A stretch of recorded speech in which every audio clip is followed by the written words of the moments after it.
Gold or inflation? Where should Canadians actually put their money right now? With prices rising everywhere, groceries, gas, housing, a lot of people are asking the same question. Is gold the safest place to protect your wealth? Or is there a better option? Because here's the truth. Inflation quietly destroys your money. If your cash is sitting in a bank account earning little to nothing, you're actually losing purchasing power every single year. And over time, that adds up to thousands of dollars. So naturally, many investors turn to gold. Gold has been seen for centuries as a safe haven, something that holds value when currencies weaken and uncertainty rises. And right now, with inflation, rising interest rates, and global instability, gold is back in the spotlight. But here's where it gets interesting. Gold doesn't always perform the way people expect. Yes, it can protect your wealth during certain periods, especially when inflation is high or when markets are unstable. But it doesn't produce income, it doesn't pay dividends, and over long periods, it can underperform compared to stocks. So, the real question isn't just should you buy gold? It's how should you use gold properly in your portfolio as a Canadian investor? Let's break it down. First, let's understand inflation. Inflation means the cost of goods and services is rising. That means your dollar buys less over time.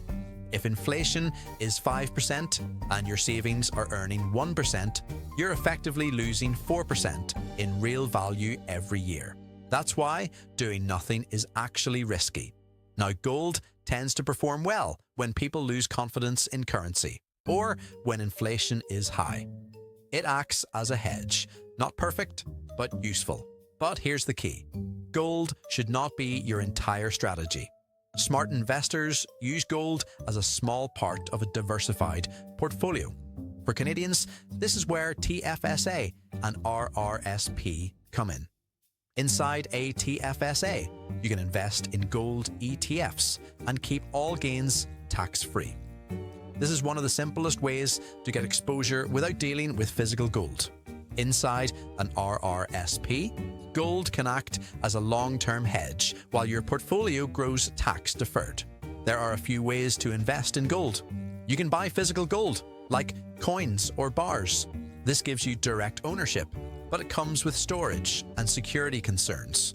You can invest in gold ETFs, which track the price of gold and are easy to buy and sell in your TFSA or RRSP.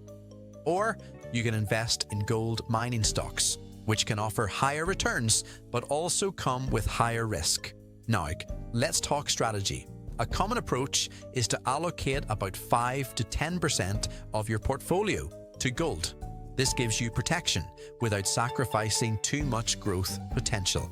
The rest of your portfolio should still be focused on growth, things like ETFs, dividend-paying stocks, and diversified investments. Because while gold protects wealth, stocks are what grow it. Another important factor is interest rates. When interest rates rise, gold can struggle because investors can earn returns elsewhere. But when rates stabilize or fall, gold often becomes more attractive again. That's why timing matters. But trying to perfectly time the market is extremely difficult. Instead, focus on consistency. Dollar cost average into your investments. Stay diversified. And don't make emotional decisions based on headlines. So, what's the final answer? Gold is not a magic solution, but it is a powerful tool when used correctly. It can protect your portfolio during uncertain times, hedge against inflation, and add stability. But it should be combined with other investments that generate growth and income. For Canadians, the smartest move is not choosing between gold and inflation. It's building a strategy that works with both. Are you adding gold to your portfolio or staying fully invested in stocks and ETFs? Let us know in the comments. If this video helped you understand where to put your money, hit like, subscribe, and turn on notifications for more Canadian investing strategies. Stay informed, invest wisely, and see you in the next video.